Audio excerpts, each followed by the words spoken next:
everybody. Is my mic on? Yes, hello. Hello, everyone. Welcome. Good morning. My name is Ikenna Azuike, and it is my pleasure to be your host today for this long-awaited, months in the making Workplace Pride International Conference. Okay, excellent. Well, that was really bad. Come on, guys. Yeah, I know you can do better than that. Look, on a serious note, I know that we are all facing many challenges, all right? Many of them literally existential. And a lot of members of the LGBTIQ plus community are at the sharp end of those challenges. But today in this room, we have activists, we have allies, we have lots of people who passionately believe in the mission of Workplace Pride, namely to ensure that every workplace is literally a place where the LGBTIQ plus community and others can be their full, complete, unfettered selves, okay? We all believe in that mission. So, I'm going to give you another chance, all right? Hold on. Let's rewind. Let's take the roof off this place with this round of applause, okay? Hello, everybody. My name is Ikenna Azuike, and it is my pleasure to be your host for this long-awaited, months in the making, Workplace Pride International Conference. Yes. Much better. Oh, I'm sorry. No. He's also excited. Yeah, absolutely. Okay, by way of a very brief and rapid introduction to who I am, my name is Ikenna. I was born in Nigeria, moved to the UK when I was 8 years old. I studied in the UK. I worked in the UK, in New York, in Singapore as a banking lawyer. I was completely miserable. Completely. I mainly did it just because my dad wanted me to do it. And then I quit. I became a journalist and broadcaster, kind of focused on social justice, climate justice, democracy, and a lot about identity. I fell in love with one of your countrywomen. I moved my mum over to Amsterdam, and now we live somewhere else, and we are all together under one roof, and it's fantastic. That, in a nutshell, is me. But today, of course, is all about you and the amazing work that you're all here to do. All right? There's lots of things that we're going to do today, but I do want to focus on the important work that you're doing, the urgent work, and all of the challenges that you are willing to face up to and work on. And a lot of those challenges are set out in our opening video. Have a look.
Yeah, good stuff. Yeah. Now, how we go about addressing the challenges set out in that video and all the others as well is exactly what this conference is for. So what have we got in store for you? Well, there'll be keynotes this morning and later on today. There'll be panel discussions. There are a lot of breakout sessions, lots of opportunity for you to really roll up your sleeves and do the work, do the thinking, and suspend judgment when you hear ideas that are out there and you think, oh, that'll never work. I've seen that before. Just suspend judgment and try and really understand where that person is coming from, where those ideas are coming from. And of course, a massive resource today is all of you. There's so much knowledge, wisdom. Yeah, is there a lot of wisdom? Of course, there's a lot of wisdom. And we want you to talk to one another.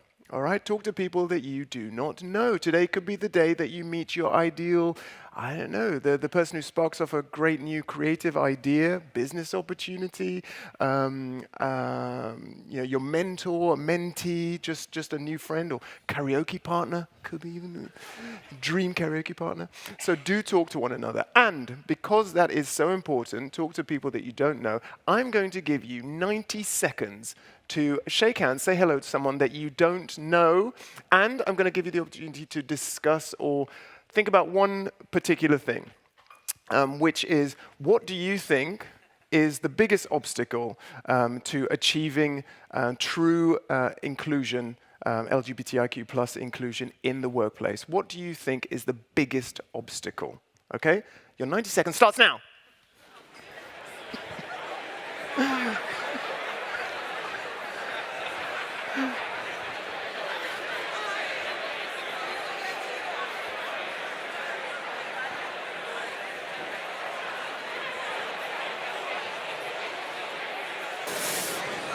Okay, good.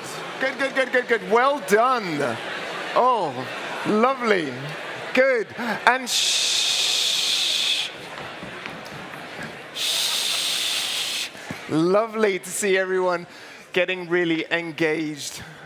Good. Okay, I'll tell you what. Let me get just a couple of quick reactions. What do people think? Let me go to... I love at this point because everyone's like averting my eyes.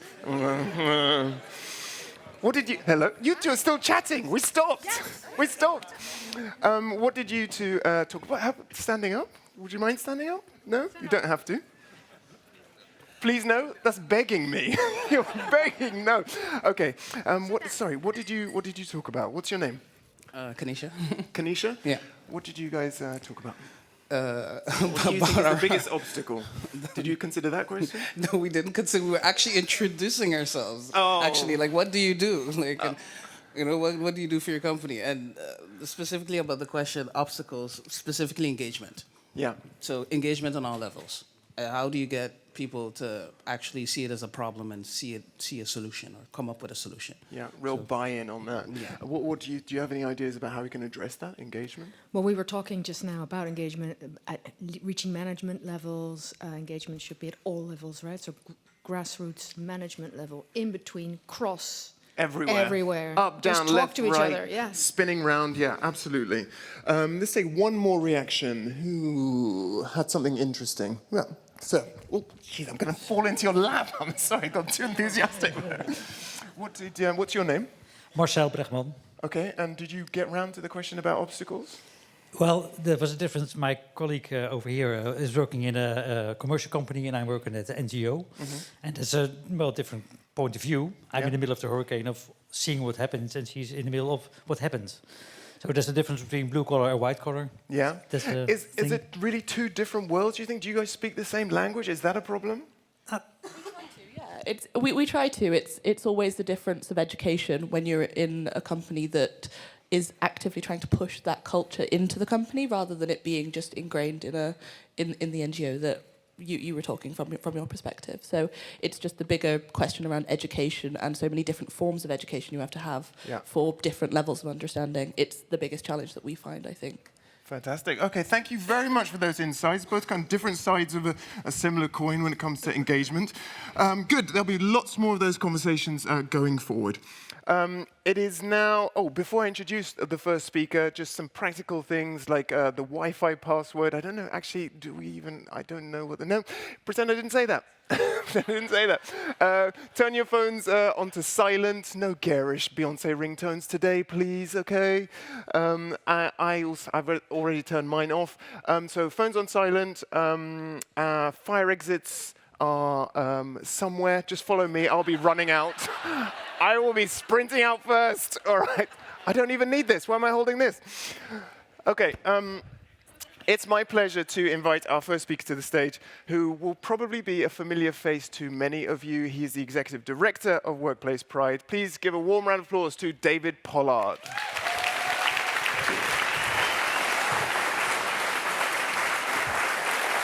Thanks very much, Ikenna.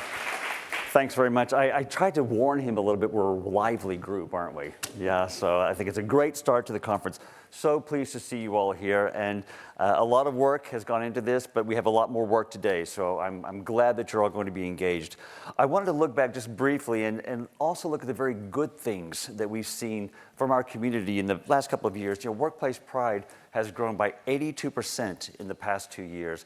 And that's to a large degree because, yeah.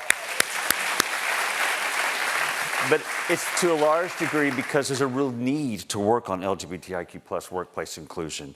Also, we can already see with our global benchmark that a lot of organizations are scoring better, so they're paying more attention to this.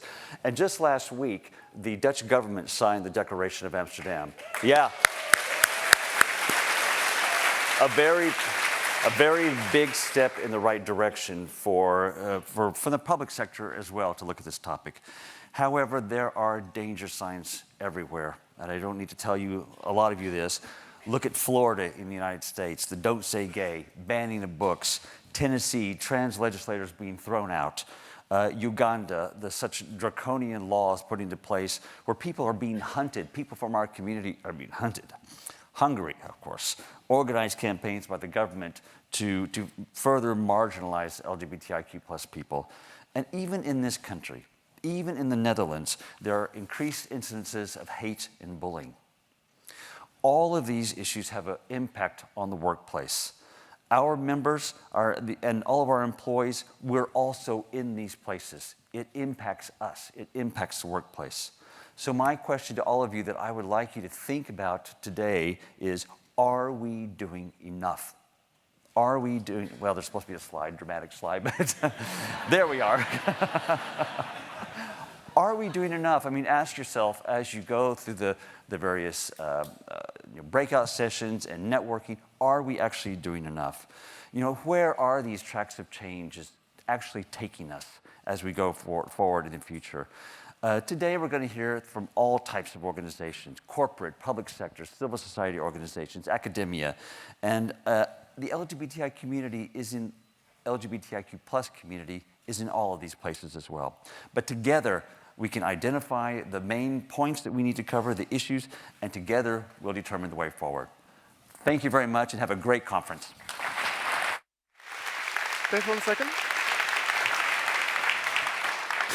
Just to quickly clarify, Workplace Pride has grown by 82%. What specifically has grown? The membership? Number of members. Number of members. Fantastic. Yeah. And to reflect a little bit on the question I posed to the audience, what would you say is one of the biggest obstacle you think to? I think we're in the middle of a social change through the Black Lives Matter, the Me Too movement, of course the pandemic, but everything else that's happening to the workplace, to our community, all over the world. It's not always going the right direction.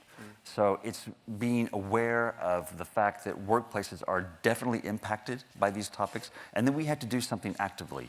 I'm so glad that we have LGBTIQ plus allies, or straight allies as well, who are going to work with us, because we have to work with each other to truly make progress.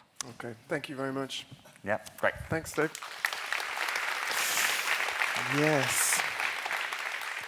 And I think just to underline that point, in all of the conversations you take forward, are we doing enough? This is a safe space for everyone. We all believe in change, we all want change, but really take today as an opportunity to be more provocative and be candid, okay, with one another. Call out, the things that you think personally you could be doing better, and so on, and what others could be doing. Okay, right. We are going to start with our first keynote speaker of the day, and this is a man who's a CEO of an organization that's supported Workplace Pride pretty much from day one. So please give a massive round of applause to the CEO of ING, Steven van Rijswijk.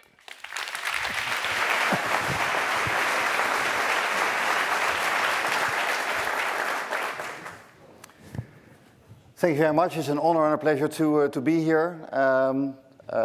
It's very important to provide a safe workplace and an inclusive environment for me, but also for ING. And that's why I'm happy to have this conversation with you and tell you where we stand, but also what we all need to do to further improve. But let me give you a confession. Let me just make a confession.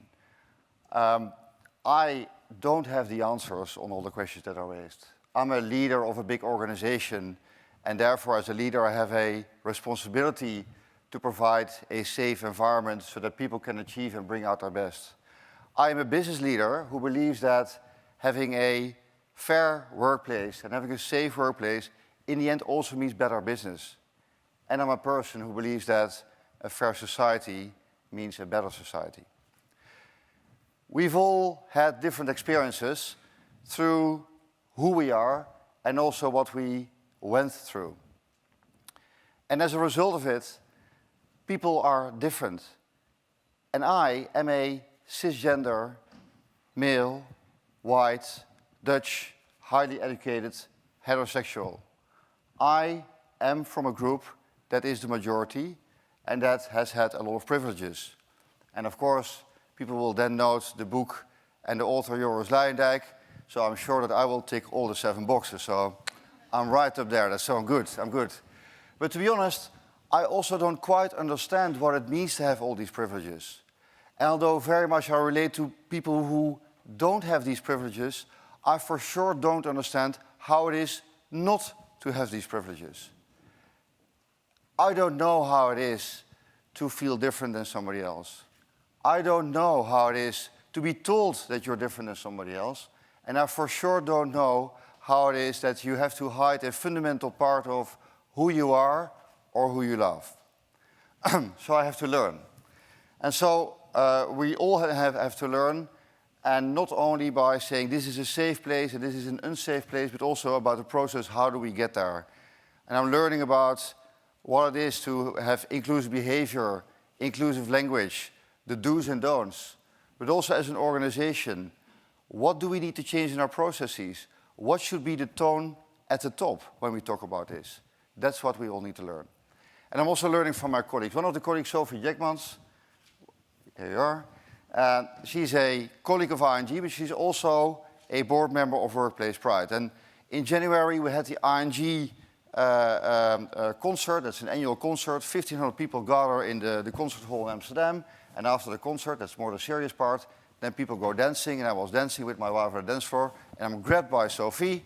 And she chatted to me, but I was also very much inspired by her commitment to make the workplace in ING even more inclusive. And then she also told a story at the International Transgender Day of Visibility. The International Transgender Day of Visibility. I had to practice that word. But the story was, of course, remarkable. How she told how she tried to fit in, how she really tried to live up to the expectations. How others told her that her hair was too long, her nails were too long, and that she probably would have at some point a career-ending move. And that made her sad and depressed. And then when she was working at ING, one day she decided, it's time for my transition, but she also wanted to tell her colleagues. And she wrote an email, and the email read that I will look more female in the next couple of years, but it will not change my capabilities nor my professional demeanor. And then she pressed the send button, and then she was hiding in the office of her manager, very scared of her reactions. And she said, it was the scariest day of my life, but also the happiest day of my life, because it felt like a rebirth. And the colleagues were very positive, her managers were positive. And I'm, of course, very touched, of course, by your story, but I'm also happy and I'm proud. Happy because at ING we do a lot to get communities organized, to talk to each other, to share experiences and to organize activities.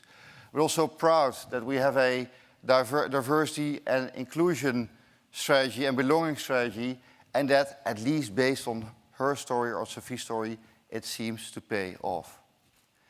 Now, so what do we do at ING? And it starts with the context. We cannot delegate as senior manager the responsibility to change and to tone at the top to a group that from an historical perspective has been in a less position of power. It is us who has the power who need to make the change. And I cannot delegate the way in how we measure how people of the LGBT plus community feel when in terms of inclusion. I cannot delegate that to our rainbow community. That's something that we need to do, and we need to start as leaders of the organization. So internally, we focus, of course, on supporting the LGBTIQ plus community. We focus on creating the right tone at the top and clear communication about what it is and what we expect from a safe workplace and what we will not tolerate in not having a safe workplace. We create awareness by providing training, online training, offline training on behavioral inclusion, but also we organize diversity, inclusion and belonging days every couple of years in the organization for the entire 60,000 plus organization at ING. And last but not least, we also want to create non-homogeneous management teams all across the organization. Different backgrounds, different upbringings, different gender, different viewpoints. Because if there are different viewpoints, in the end people are more creative, more innovative, they deal with risks better, very important in a bank, and therefore you get better results. So that's all good, but it's not enough. Because structural discrimination, structural exclusion also requires structural solutions. And that means that we take action. And we take action in several ways. For example, we ask people to register themselves in a safe and hopefully legal way. For sure it has to be a safe and hopefully legal way in terms of your preferred gender and sexual orientation. And we do that because then we also are able to better measure the organizational health, when we measure organizational health and inclusion of different groups in our organization. Is there a difference, and should we then act on it? We also can use it, by the way, when we look at succession lists of people who are being promoted. Do we have a fair and equitable promotion of different groups in the organization? Or are the cisgendered, such as myself, in an advantage when we look on average statistically at these promotions? When we go externally, again, we support the community. We are already a partner of Pride Amsterdam for many, many years. We do speak on events like this, which is important because we need to talk about it together. And of course, we also collaborate with other companies. Companies take part in our initiatives, we take part in other companies' initiatives, and we also take part in benchmarks, because through these benchmarks, we learn better and better what others do better than we do, so we can learn from that as well. So we find inclusion important. We find a safe workplace important. We find an inclusive organization important. We find an inclusive brand important. But it's not always easy. It's not always easy when you're an organization that is present in approximately 40 countries. There are countries with a different culture, history, background, viewpoints, where it is not easy for our colleagues to bring their whole selves to work, to have a safe workplace, to come out, which can be unsafe or sometimes even illegal in some of these countries. And then the question to us and to me as an organization then always is, should we be a lobbyist? Are we a lobbyist? Should we change the culture? Should we change a country? And I find that a difficult question, but what I can say is that we are a large organization, we have a vision, we stand for something, we have certain values, and it is my duty to make sure that these values are being applied across all the countries in which we work in, so that people can have a safe workplace in ING wherever they are. That is my duty. And so in Poland, we also in Poland have an LGBTIQ plus community. I always struggle with the acronyms. But in Poland, we have a big ops, operations and tech hub. There's a couple of thousand people working there. We're recently also starting our rainbow community over there.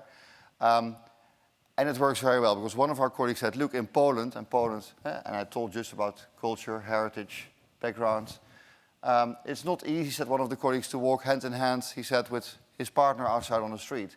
But he does know it is safe to be at ING because he knows ING is standing in front of a safe workplace and will not condone harassment in any way or shape.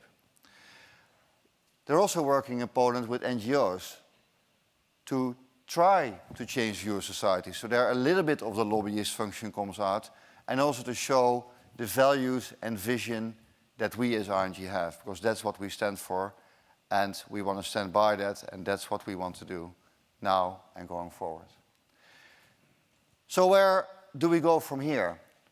At least my take on it is that diversity, inclusion and belonging will become ever important. You see that. The society is changing, the customers are changing, our colleagues are changing, even regulations is changing, and for us it's a condition sine qua non. But it will not happen overnight. It is a workplace pride, and having a safe environment is something that we need to work on day by day by day, that we all have to fight for, where I have to push the boundaries, and that we probably always need to work for very, very hard.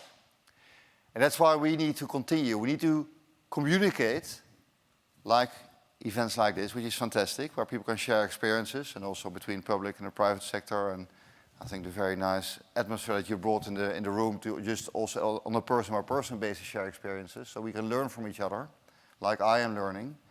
But also we need to continue to take action to make sure that every day is an inclusive day wherever you work. Thank you very much.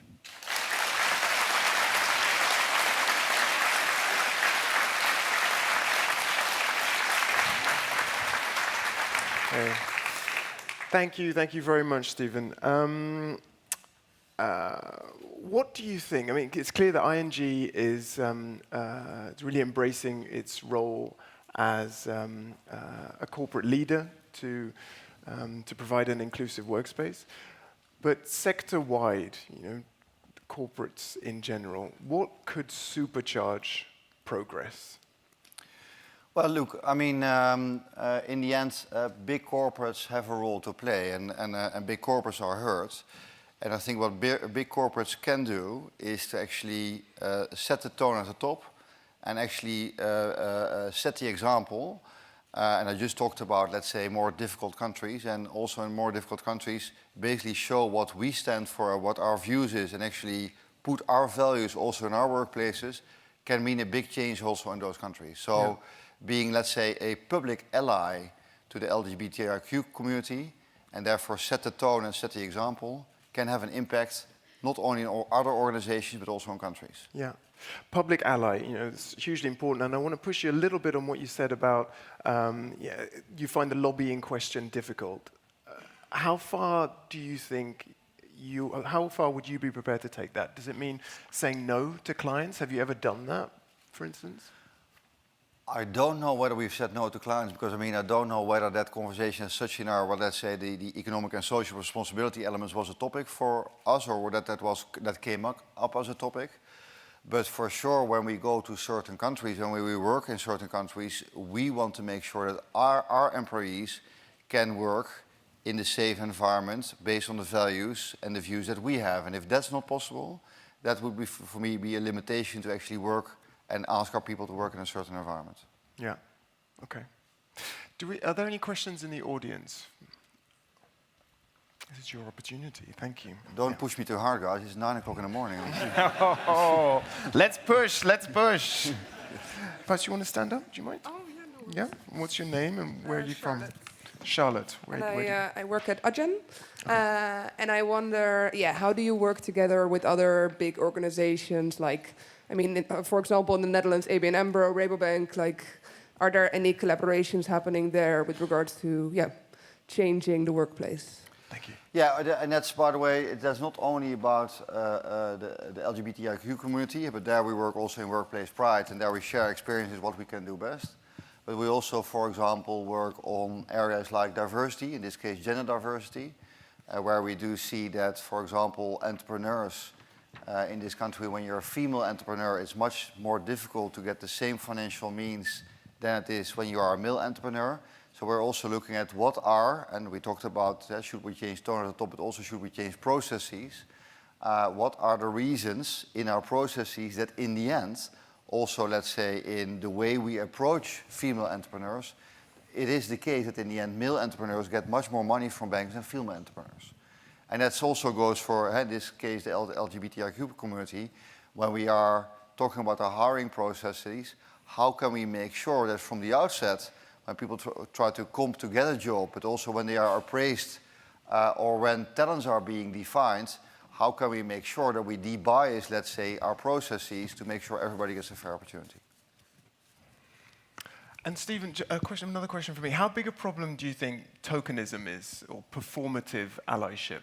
Because you mentioned ING's been historically a supporter of Pride, but in the last few years there's been a lot of criticism of everybody jumping on the boat. Yeah, it's good that you explained the definition, which was like, what?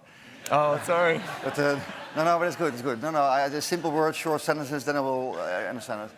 So, no, look, we have been a partner of Pride for a long time. At a time when it was needed, that we thought that as a corporate, we could positively influence inclusion for this community by being a partner of Pride. Now, increasingly, that is now changing. There is a lot of support for Pride. Pride, in its nature, my observation, not anybody else's, has changed in what it was from what it was about 20 years ago. And so the question is, what is the value that we add in being a sponsor? So I'm not against being a sponsor. So the question that we need to ask ourselves as a corporate, where do we make the most impact? And that the fact that people are critical about it, that's one thing. I'm not. That's always, we need to make sure that we stand for what we stand for. We can explain why we stand for. For us, it's much more important for the LGBTIQ+ community. Where do we make the most impact? And that's the discussion that we're having. Is that still at Pride, or should we put our efforts somewhere else? That's for me a much more important question. Okay. All right. Any more questions from the audience? Yes, a couple more. John, do we have time? Yeah, great. One in the middle, and who was the other one? Yeah. Okay, what's your name? Where are you from? I am Javier, I'm from Accenture, and I don't really have a question. I have more a compliment. I think the compliment to you for being here today. I don't think there are many CEOs globally that could do that, what you just did. And compliments to the ING team for getting on the stage.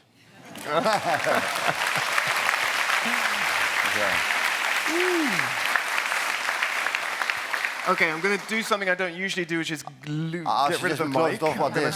Pass it down. Okay. What's your name? Where are you from? I'm Nanda. I'm from KPMG. I think ING is our client. I used to work at KPMG. Yes. Yeah. You know Petty?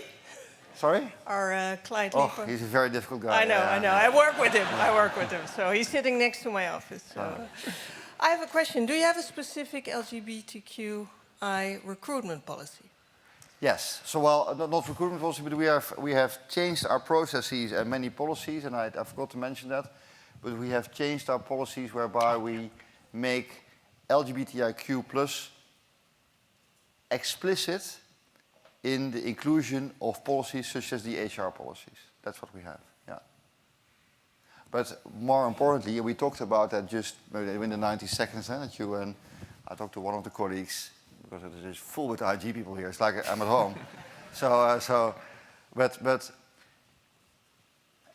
I think having it in your processes is one, but it's a rhythm, and that's what I said, I think, in the end of my speech. It's about a rhythm of continuous practicing of implementing those policies, because then you also learn how to make it much more bespoke. Because just saying we need to have LGBTIQ plus in our HR policies, everybody says, yes, sir. But what does that then exactly mean? How do you then change the language? By the way, is that the same for one group than the other group?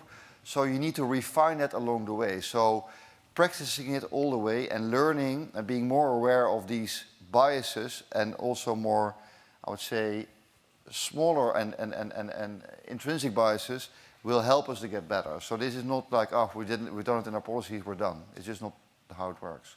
And Stephen, at board level, how inclusive, LGBTIQ plus inclusive, is the board at ING? I don't know. You don't? I don't believe that. No, I think it's not. So we have, from a, let's say, a diversity and international diversity point of view, so what we have is a very non-homogeneous group. There are, of the 7 people, 2 Dutch, Turkish, where are we? Thai, Croatia. So it's internationally very diverse.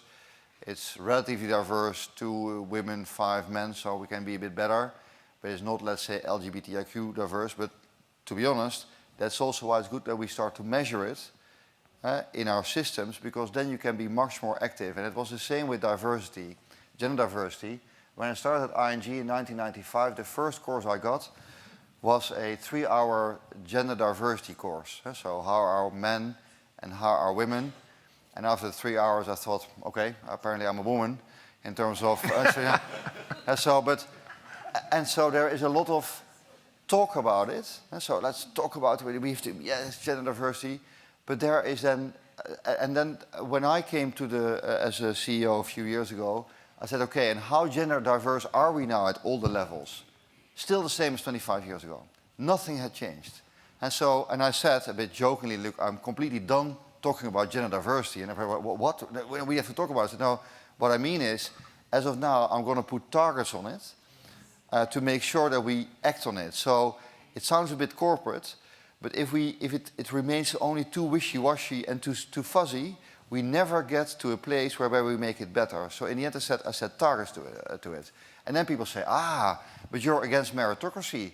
You don't want to have the best person in the best role. I said, no, that's not the point at all. But it starts with having the right succession list, in that case with right female representation and male representation, so we give women a fair chance to get that role. And then we have panels whereby there's an equal amount of male and female, because if there's 3 guys and 1 girl in a panel, 95% chance, statistically proven, that the guy will be chosen. So let's just start based on meritocracy, giving everybody an equal chance. And that also goes for this community. So we need to start measuring, because then it will be better. Yeah, great, thank you. And I think that's often such a quick criticism from people. They try and make it such a binary choice between, it's either a meritocracy or it's positive discrimination. No, it's and. Yeah. Oh. Yeah. And data. Thank you very much. The guy, I promise you the next question round, you can ask the first question, but we have to wrap it up there. Thank you very much. Stephen, thanks, everyone.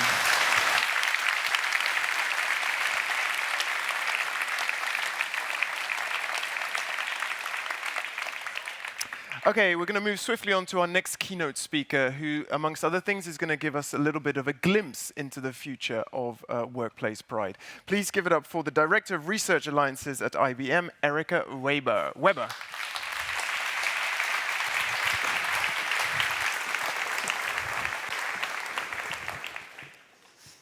So good morning. I'm very, very honored to be here with you at the Workplace Pride International Conference of 2023. I noticed I didn't get the same response as Ikenna.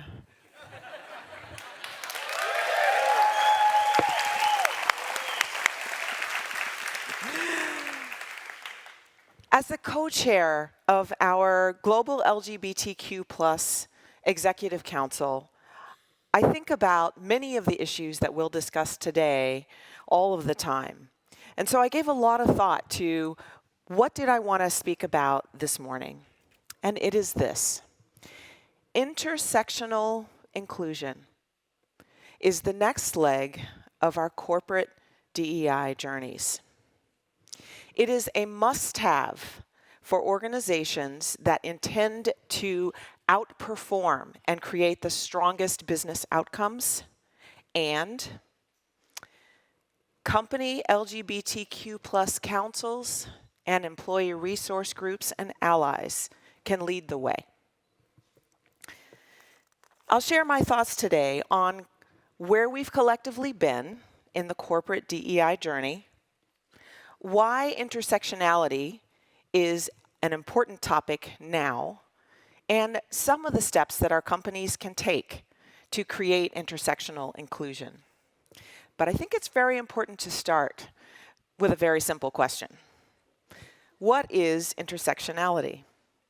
Most of you probably have the answer here to this question, but here's why I raise it.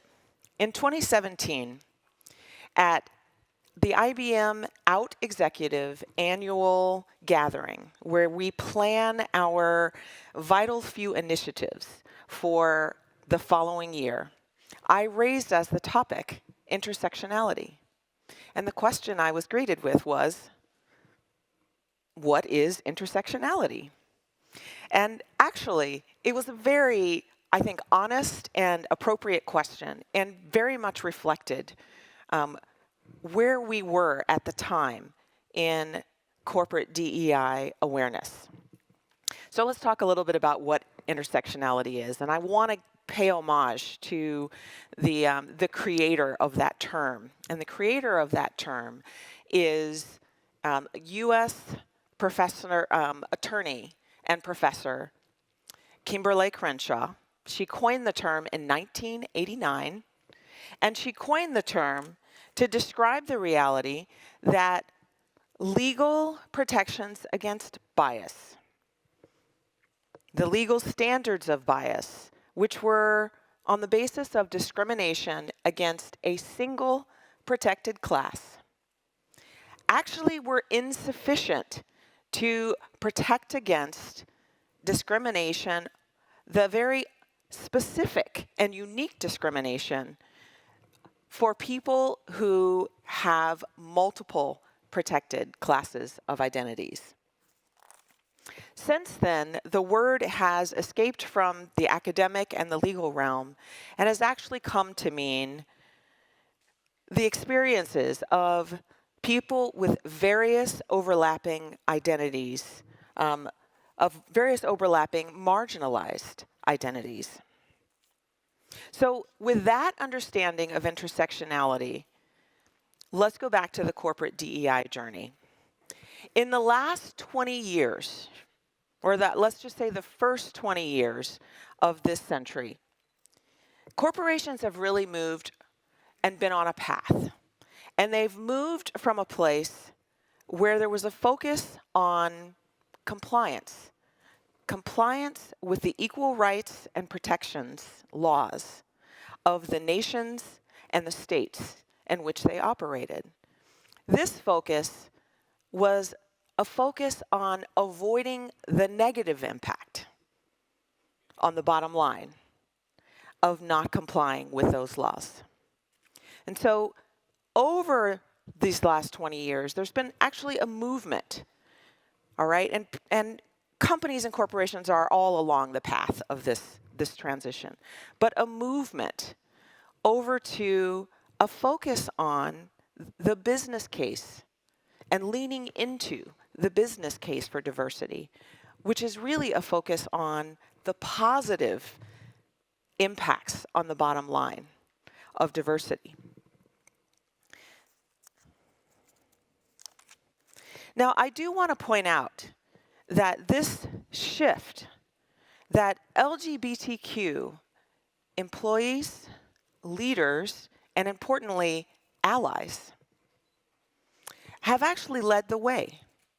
And we've led the way because more often than not, there weren't legal protections for LGBTQ plus employees in the workplace.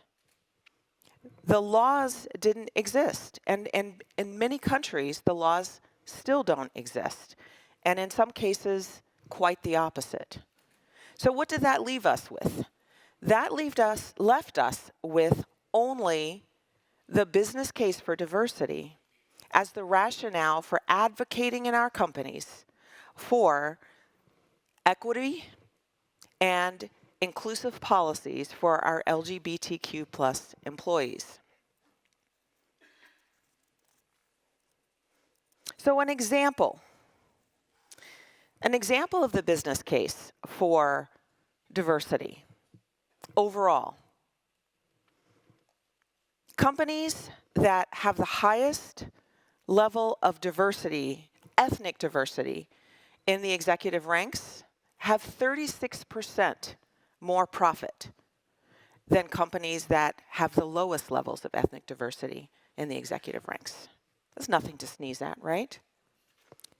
The same metric for gender diversity is 25% more profit. And then further, this relationship is linear. So the more diversity, the more the financial benefit.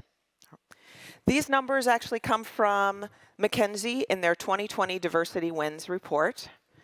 This is a report that, sort of their landmark report, which they've done 3 times. This is the 3rd iteration since 2014. So with companies focusing more on the positive impact, the positive business impact of diversity, equity, and inclusion, corporations are leaning more towards inclusion. What does inclusion mean? Because you can create or attempt to create diversity through hiring, but you cannot maintain diversity and obtain those benefits without inclusion. So for inclusion, companies are asking, and company leaders are asking, what is the experience of our employees? Do they feel like they belong? Companies that have an inclusive workplace support the feelings of belongings in their employees. And the feeling of belonging leads to an increase in employee engagement. Companies care about employee engagement, right? Employee engagement, the research consistently shows that employee engagement is positively correlated with productivity, with profitability, and with retention. This was statistically verified in 2020 in their latest iteration of their mega-analysis of employee of there is Gallup, the Gallup organization's mega-analysis of employee engagement. And this analysis incorporates 2.7 million employees. So some very important support for this correlation.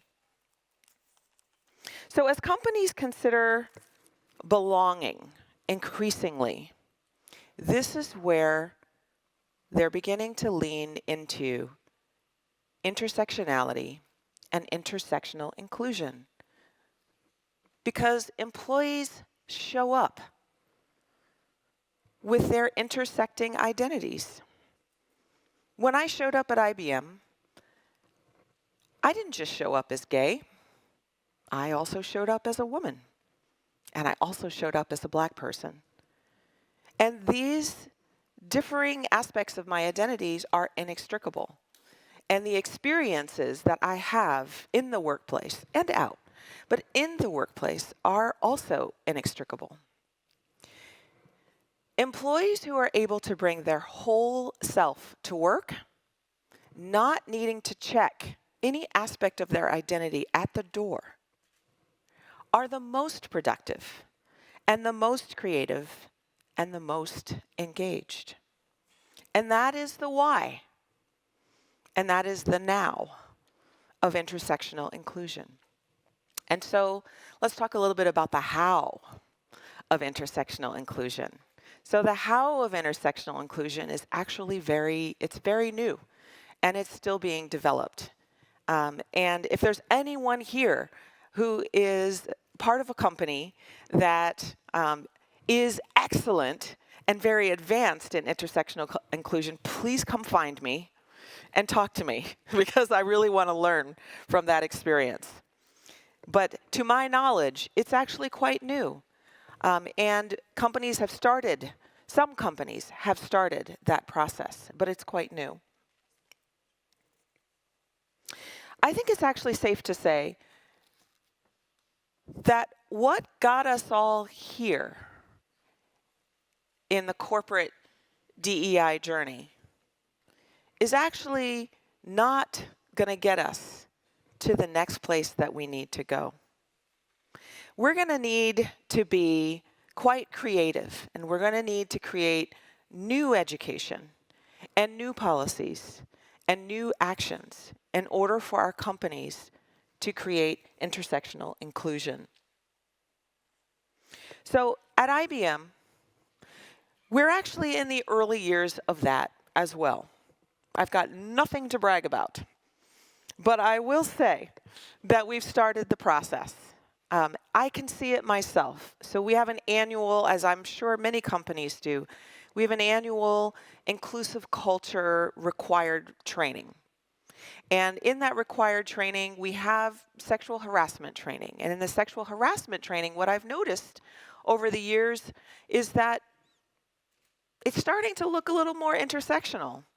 So where that training used to really be focused on sexual harassment against women, now that training is explicitly inclusive of the possibility of sexual harassment against gay men and also sexual harassment against transgender women. Also, there's been the addition of a workplace anti-bullying training, and that's all about creating an inclusive environment for all. Finally, I would share that our Chief Diversity Officer last year reported publicly that IBM organized more than 40 intersectional events. It's not the number that is so exciting to me about this. What's exciting to me is that it was important enough to our multinational corporation to count this and to track it and to report it. And it's really evidence of the importance of intersectional inclusion. So just as LGBTQ+ leaders and employees and allies led the way for the business case for diversity, we can also lead the way in helping our companies embrace intersectional inclusion. LGBTQ+ employees, you know this, you know what I'm going to say, represent, whether you see them or not, they represent all ethnicities. They represent all nationalities, all religions, all ability levels. So international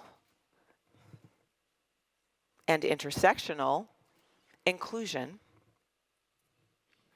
is actually really important for belonging, for engagement, and therefore hiring, retention, and advancement of our LGBTQ+ employees.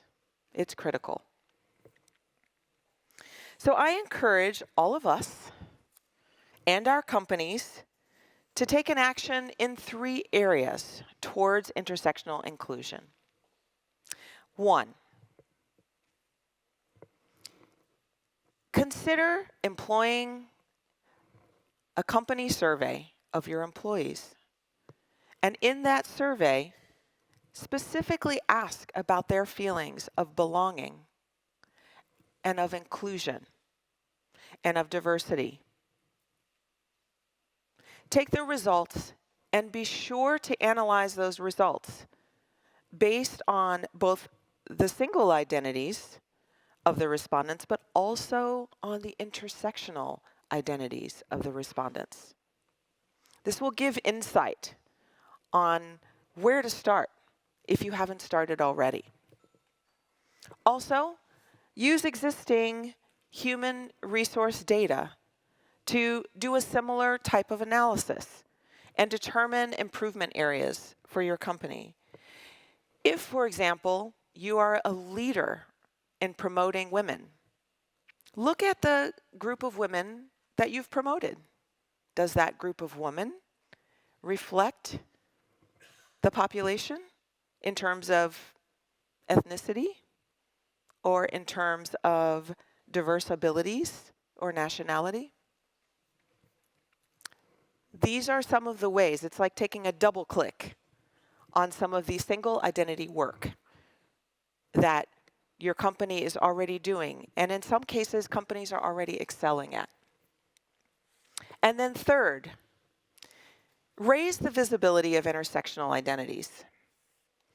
Some of the ways that you can do that is encourage and support cross-employee resource group events. It's a way to make this more visible, and it's a way to create more inclusivity and belonging. Also, share the intersectional and elevate the intersectional identities of executives and managers and employees. And you can use that through your internal blogs and your internal videos. There's so much more that can be done and that needs to be done, but this can be a start. And for those that have already started, this can be a next step. So let's grow together on the next leg of our corporate DEI journey towards intersectional inclusion. Thank you.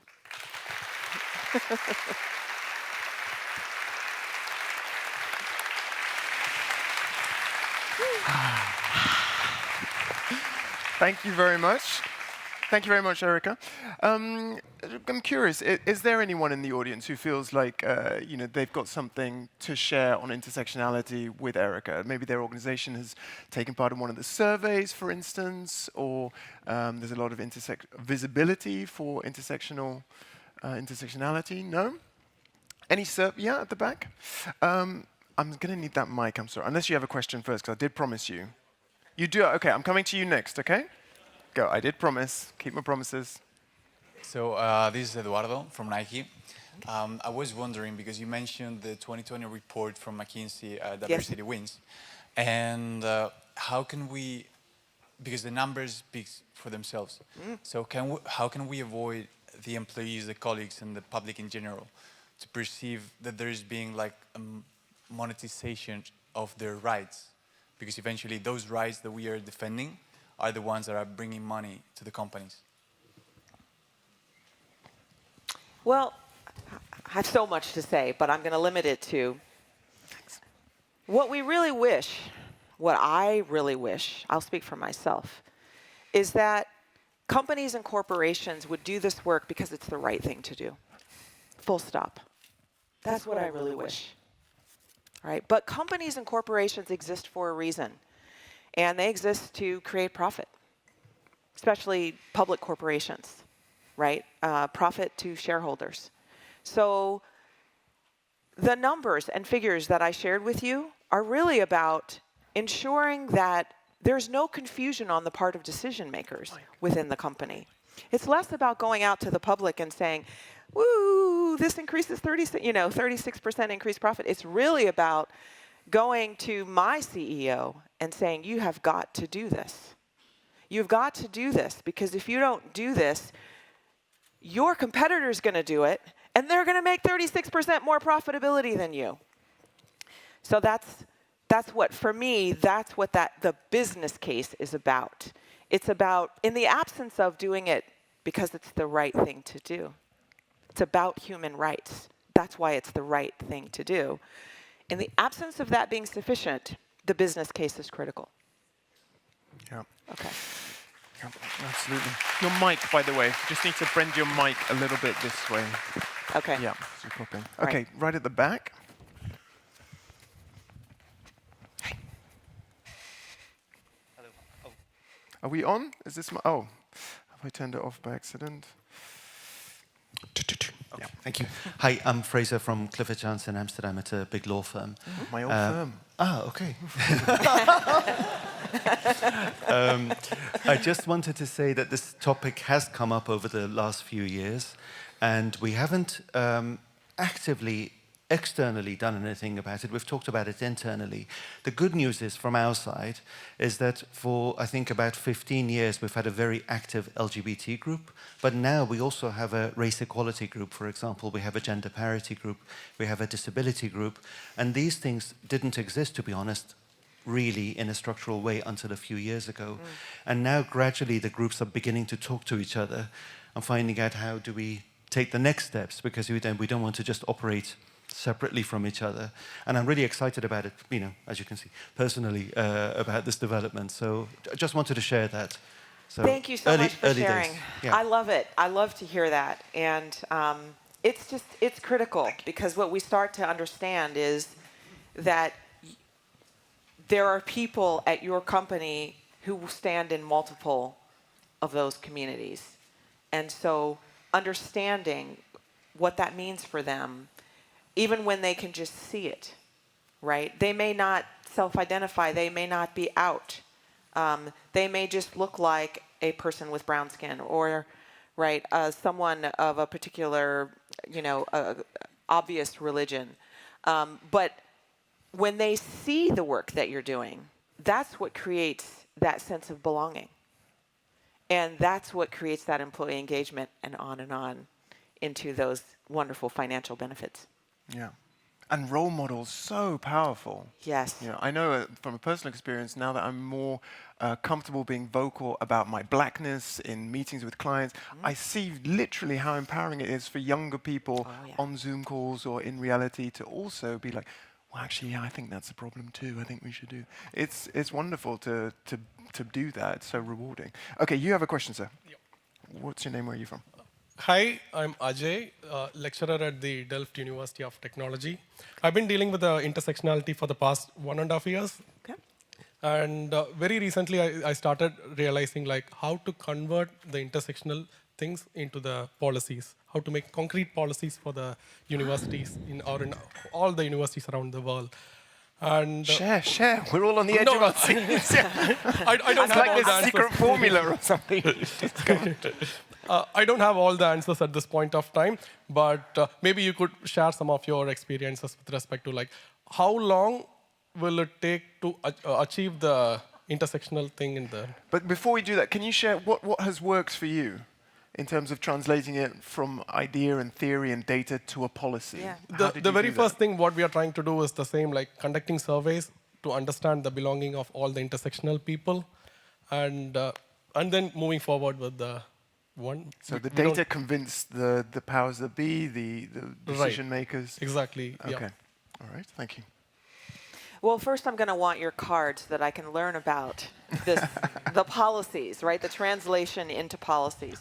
Because I think that overall we're not there yet. We're not there yet.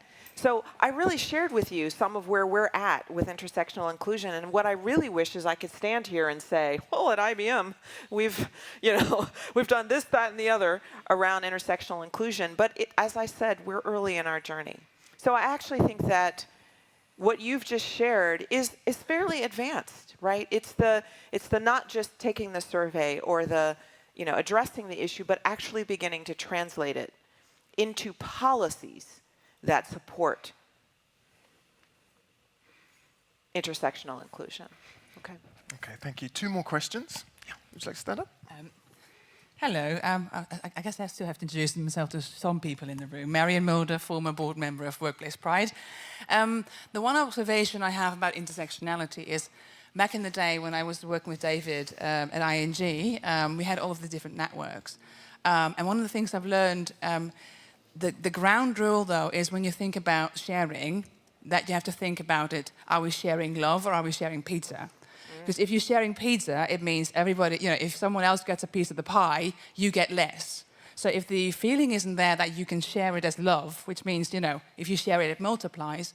If that ground safety feel isn't there, then it starts to be about sharing pizza. And then if we're talking about LGBTI, you're taking away the limelight from me being a woman, or in your case, from being black. And then it becomes a competition. So I think that's the ego versus love thing that we need to look at.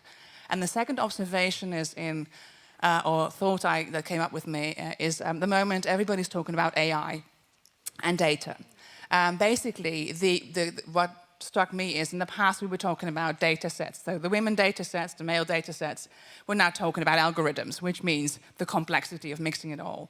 So I think that will help in some of the narratives because that is a buzzword that everybody jumps upon. So if we can then, make this into an algorithm, we are then doing something cool and hip that people will listen to. So that's my 2 cents worth for this morning. Thank you so much. I love that 2 cents. And I would say that the concept of intersectional inclusion has to be about the spreading the love and not the pizza, because I can't, right? Like, I can't show up with only a slice. And I'm not the only one. I'm using myself as an example, obviously. But this is true for all of us. We cannot show up as only a slice, and so people will feel that. And that's what we need to focus on when we think about belonging and engagement. I love that you brought up AI. I just love it. I cut like 20 minutes out of this talk about AI because what I do for a living is about, it's about the most advanced technologies, including AI. And right now, everybody knows ChatGPT.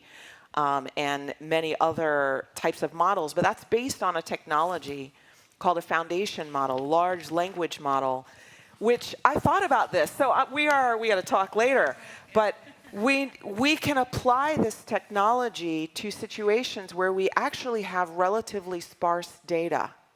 This is not something that was available 5 years ago, not at all. All right, but we can apply it to sparse data and begin to identify patterns. Do you know how important this is going to be for the space of diversity, equity, and inclusion, and for invisible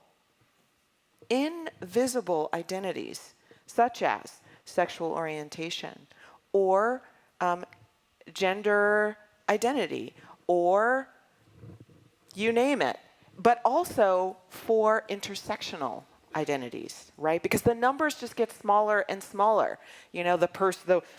How many black, gay women, do we have at our company? Might not be a giant number, right? And so if we really want to begin to understand, you're going to need these tools. So thank you for raising it, and I fully, fully agree. Okay. I'm so sorry to disappoint. But I'll come back to you. I promise. Thank you very much, Erica Weber, everybody.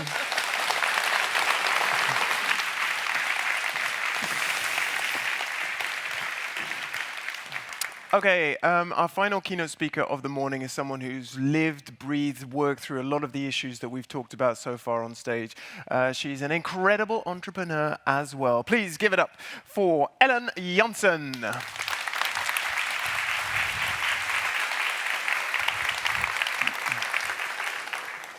Good morning, everyone. My name is Ellen Janssen, and I'm honored to stand here in front of you today. I hope to inspire you with my story. It's a story about flourishing as a person, and I would be honored if it would help you or your company with difficult choices and challenges in life. So it's a personal story, the thing that I went through as a person, as an entrepreneur. And basically, I'm telling you, who am I? I'm the founder and director of Cheap Power for You, which is a sustainable energy company, a partner of ING Bank as well, and Vattenfall. I started the company in 2016, and we're now active in the whole Netherlands. In 2020, I also started business coaching. I tend to inspire people with my story. I hear from people. And I wrote my first book recently. And during my presentation, I will give a few lines of it to emphasize the importance of being authentic in life, because that's the bottom line of what I started to do and how I flourished as a person by becoming authentic, being myself. And I think that's the main message that I want to point out today. And I became an ambassador for Workplace Pride last year, and David asked me to speak here today, and I'm honored to be here, so thank you again. I'm glad to be your ambassador and to help out wherever I can with my experiences. And last but not least, I raised my own foundation last year, Alan Cares for Africa. And with that foundation, I'm going to do food projects, water projects, and school projects in Africa with the earnings from my book. Because I think it's so important to help people wherever you can, especially in Africa, because I've lived there for a year. You can read that in my book. And I learned so much from the people over there. So I want to give them something back, because I think it's very sad that they still don't have basic needs as an assured thing. So being authentic is the key of my speech, because if we're not authentic, then what are we? And I think it's very important to be authentic, and I think that's the main thing to to be emphasizing on in all DEI policies. That's what I do as a coach as well.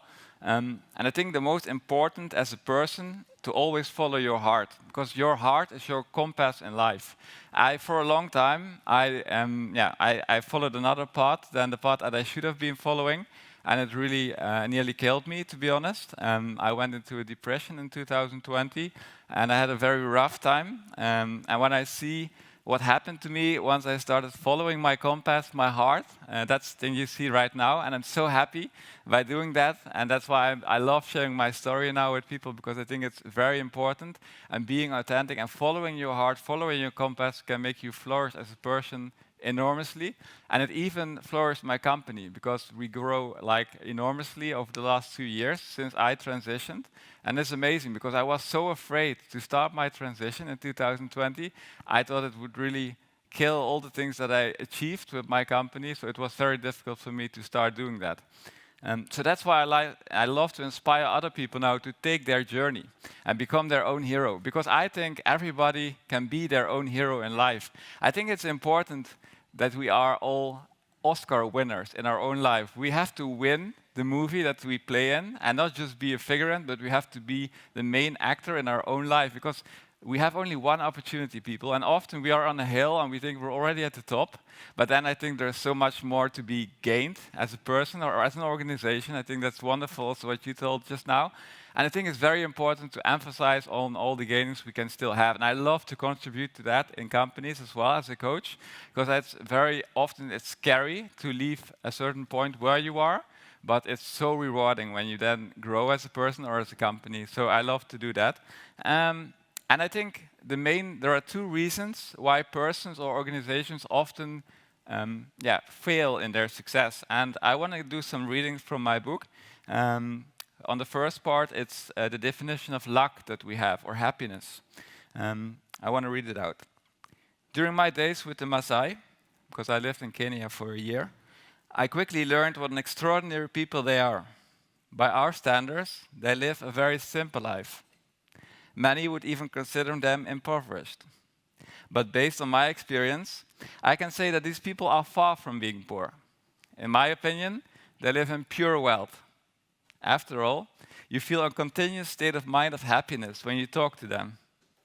Out of curiosity, one day I asked the elders, who are essentially the leaders of the tribe, if they knew the word happiness or luck. Their answer was no. They asked me what it meant in the Western world. I explained how many people here seek happiness outside of themselves, in external things, external factors, and how materialism and prosperity are often seen as prerequisites for true happiness. I also admitted that I was no different, especially when I looked at my bucket list. I could see the astonishment on their faces. They truly couldn't comprehend it. The elders told me that happiness actually lies deep within oneself, not in external factors. By staying very close to yourself and doing the things that align with who you are, you will experience ultimate happiness. That is why they consciously continue to live according to their traditions. What wisdom, coming from people who many in the Western world would consider less intelligent. And they were absolutely right about me too. I, Sander, which is my old name, was far from living in alignment with myself. I think that's so important and so misperceived by many people, that that true happiness and true authenticity is so close to ourselves, and many people seek it in external things. Even I had the 7 signs, as Stephen said before, when I was in the boardroom before, and I let go of one of the signs. I became a woman, and I'm now more successful. So I became more authentic by letting go of these signs. So that shows us how much they mean nothing, actually. It's just about being who you are, being authentic, and also to emphasize on what we do in life and not on what we are. And I think that's very important also in DEI policies, to emphasize more on what we do. Because I want to be remembered as Alan Jensen, the entrepreneur and coach who wrote a book, and not personally as a transgender woman, because I think the focus should be on what we do in life. And I see that's the authenticity, and that matter is really important in bridging and building bridges. Another point on persons who are failing to be their ultimate self, or organizations to become their ultimate version, is norm and what other people think of us. I want to read out again something from my book. Through the past period, I've become highly aware of the effects of living with a mask, how destructive it can be for someone, and how beautiful it is when you dare to let go of it. In other words, when you dare to choose for yourself, whatever that may mean to you. Living with a mask often keeps you within a certain comfort zone, close to where you come from, your upbringing. And is that wrong? It depends on how you want to live your life. The standard pattern of school, education, work, settling down is often easily attainable if you put in some effort.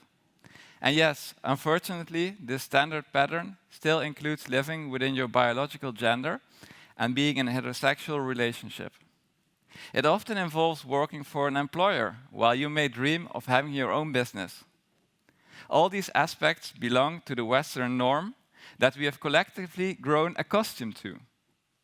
It's what your environments expect of you to fit into a standard box. We all know by now that there are numerous people, like me before, who cannot identify with their assigned gender at birth. Additionally, there are people who are attracted to the same sex, homosexuals and lesbians. These are all deviations from the normal perception. And then there are those who venture into entrepreneurship, who seek risks regarding their income and security. It's also something parents may not necessarily encourage, especially when a child has to achieve it on their own.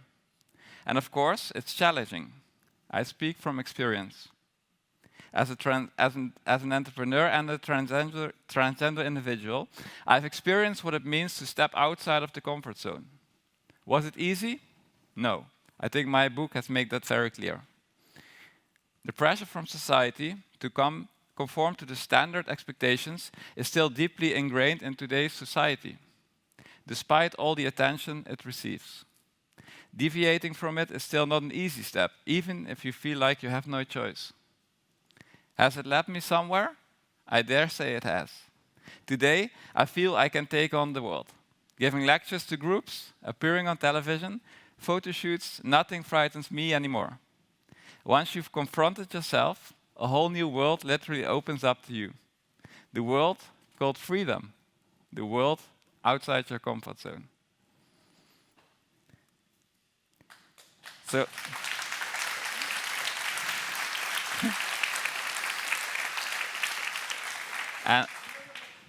and of course, I just want to show you where I come from to make the story complete before I go to my book. So this is Sander before, just gonna hear it out. Blokverwarming van Nederland laagdrempelig verduurzamen. Eigenlijk door lokaal alle elektriciteit te produceren die normaal op afstand wordt geproduceerd.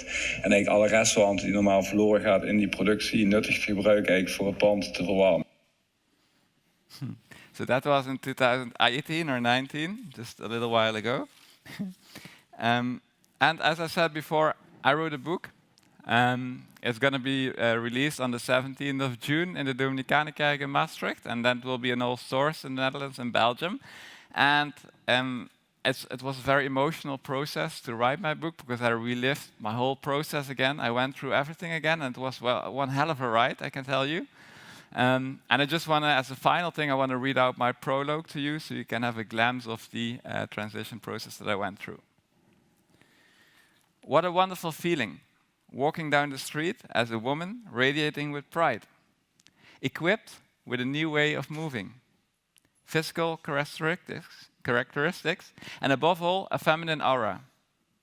Finally, that burden off my shoulders, able to be who I've known and felt I was meant to be for so long, experiencing happiness in a completely new way. Is it because of the hormones that suit me better, or because I've emerged from a heavy depressive state? Perhaps it's a combination of both. I finally let go of the fear of being who I wanted to be. I'm no longer led by stigmas and others' reactions. This has completely changed my life. The mental transformation ultimately may have had more of an impact on me than the physical changes. It's often said that men are from Mars and women are from Venus. I can fully confirm this now. The journey I took between those two planets led to a completely different person. Yep, you just saw the old one, so yeah. Throughout my life, I realized more and more how much the existence on Mars did not fit me. Don't get me wrong, I've had some great times there. Nor do I hold any negative views of my former cohabitants on this very different planet. It felt in my memories like a very unnatural existence. You're probably only aware of your own hormones. This makes it very difficult to understand how different the two worlds are. Although I'm sure you've had moments where you truly didn't understand the behavior of somebody of the other sex. Women shouting, "Why do men behave so strangely?" and vice versa. To truly understand the differences, you'd have to experience both worlds like I have. With this book, you'll at least get a glimpse into the other side of the equation. You'll read that in my early years of life, I was an incredibly happy child. I genuinely enjoyed musicals, performing, and entertaining people. I did these things with passion, and according to my mother, I always radiated happiness and had jolly eyes. However, this joy started to disappear as I entered my puberty. During my 20s, I knew exactly what was going on with me, and Google painfully confirmed it. However, I was fully anchored in my life on Mars, no matter how unnatural it often felt. A few years ago, I realized that I couldn't survive much longer on this planet.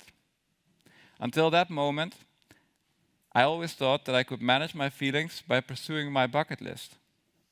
But after completing all my educations, building a national company, and heading towards marriage, I realized that this was far from fulfilling for me. This realization was incredibly confronting for me and led to a severe depression and a long list of physical symptoms. I consulted with my doctor almost daily and even called the suicide hotline several times out of pure desperation. A significant eye-opener for me was an ordinary Monday afternoon in the fall of 2019. I was at the Bijenkorf, looking for a suit. My then girlfriend Laura and I had a friend's wedding coming up. The following thought kept going through my mind.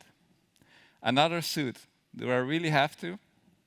Then, in the middle of the escalator to the men's department, everything turned black before my eyes. That was the last time I ever looked for men's clothing. That's when I knew for sure that I had no choice but to make a change. 2020 was the year my depression reached its peak, but it was also the year of the turning point in my life. My choice had a significant impact on both my personal and professional life. Literally, my whole world was turned upside down. However, I vastly underestimated the impact it would have. Until that moment, thoughts such as, if you go down that path, your life is over, dominated my mind. Nothing could have been further from the truth. At that time, I even considered hiring someone to take over my external tasks after my switch.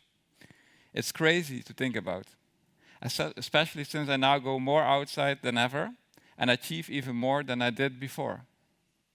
That's one of the reasons, people, why I wrote this book. I want to show everyone how rewarding it can be to choose for yourself, because no matter what your destiny may be, every person becomes a better person when they're closer to themselves. My transformation is now almost complete, and I've fully settled into my new life on Venus. I feel completely grounded here and experience an inner peace like never before. As my mother described in her farewell letter to my old self, I now dance again through life as a young woman. I shine and radiate like that little child once again. I enjoy being in front of the camera or on stage. I have many lovely people around me, and shopping has become my new passion. I also greatly enjoy the attention of men. As a businesswoman, I'm told that my charm is infectious and disarming. In addition to running Cheap Power for You, I'm now also a coach and an ambassador for Workplace Pride. I'm often asked to summarize my transition in one sentence. And my answer is this. From a life where each day felt more and more like a struggle, to a life where I cherish every day and have finally become myself. Dear reader, I'm finally Alan.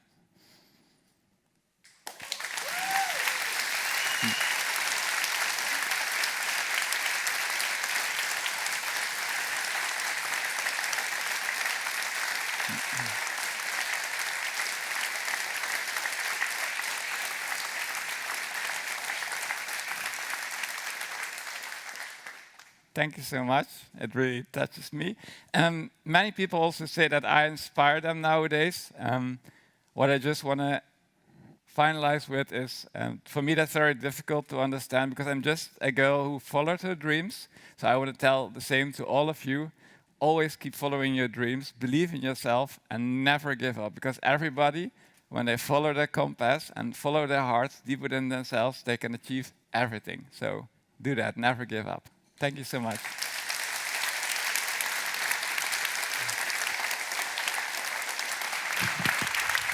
Oh, wonderful. What a joyful, joyful talk as well, Thank despite going through the incredible challenges that you faced. And what struck me was that I don't know if it's healthy to think about like hierarchies of courage, but at IBM and ING, it's very different to come out in those ecosystems which are LGBTIQ+ friendly. Yeah. You were an entrepreneur, having to go to different people. One thing you didn't touch on in your talk was the coming out process. If you don't mind, like how did you come out and how did you deal with that process? Yeah. Of course. Yeah, there was just limited time, so I had to make choices, but I can tell a long time about that period, because that was in Corona time, and I was like 2 months of calls with partners, banks, ING as well, but also Vattenfall, Veenstra. I had to call them and share my story. And I think as a transgender person, or in any case, if you want to bring a vulnerable message, I think being vulnerable and transparent is key. Communication is so important in bringing messages and to people to understand what you're telling them, because in the end you're the director of your own life. You have, if you want to bring a movie, if I'm telling you something and I want you to understand it, it's my responsibility as a sender to make sure that you understand what I'm telling you, because often people say, he doesn't understand me or she doesn't understand me, but that's often because you didn't bring the message in a transparent and vulnerable way, in my opinion. I think you're always responsible for bringing the correct message to other people. And I think you have to seek that responsibility within yourself. And what I realized in that period is, because I was also very afraid of it up front. Like I told, I was thinking about hiring somebody to take over my external tasks.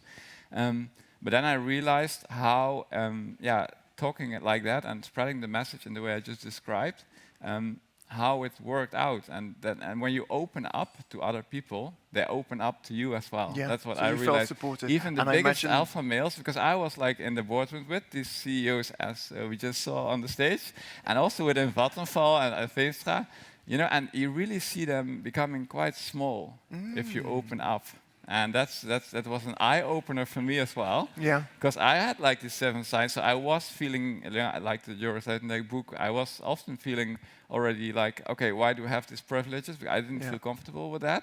And now I can show the world, I'm really happy that even with less signs, we can still be very successful. I think that's key. But you just have to be transparent and also be clear about what you're telling them. And you are responsible for the message that you bring, not the receiver. Yeah. Now, strong. Thank you very much indeed. Are there any? Yeah. So I promised you though. Do you have a question? Do you have one? Where you got your shirt? But I'll tell you afterwards. I'll tell you afterwards. Yes. What's your name and where are you from? Shall I hold it? Sorry. Yeah. I'm Eliseas Papirikis from Erasmus University Rotterdam. So I should say that first of all, you shared love rather than pizza. I think we're all very much touched by your story. I'm an economist who has also worked in Kenya and many other parts of Africa. And every time that I travel for work, I feel that I have to leave behind part of my authenticity. Because every time I fill in the arrival card, and there are questions about, are you married, name of your partner. There are also questions like this when you apply for a visa. I have to lie. Or I go to Kenya, and when men shake hands with each other, it's not about only shaking hands. You keep the other person's hand sometimes for 5 minutes, and then they ask personal questions again. Are you married? Do you have kids? And then you have to lie, because if you don't lie, then the whole dynamics in the discussion change. So I was wondering whether you have some advice for us, that sometimes it's very difficult to be 100% your authentic self. Thank you very much. Great question. Yeah, I understand. And I think it's very sad that, especially also in those countries, it's still very difficult to be yourself, and there's a lot of discrimination there. And I feel privileged to live in the country where I live right now. I would love to contribute to raising more knowledge and perspectives on this matter as well in African countries, because my soul is half here, half there. So I'm going back next year for my foundation to do some projects. And then I also have to go again to the customs there for the first time as a woman. So I look forward to it, but I don't know how it will be. But yeah, let's see. But I already talked with David about it. If I can ever contribute in that matter as well for Workplace Pride, I'd love to. Because I would think it's very sad if people also there cannot be themselves. Because as I described, it's really about flourishing as a person, and as you described as well, organizations truly flourish. My partners and clients all tell me nowadays that I'm much opener, I'm much more happy and much more joyful to work with. And I think that's the key thing about being yourself, is that your company will flourish from it. And not even only as a person, but also companies, as she said. So, yeah.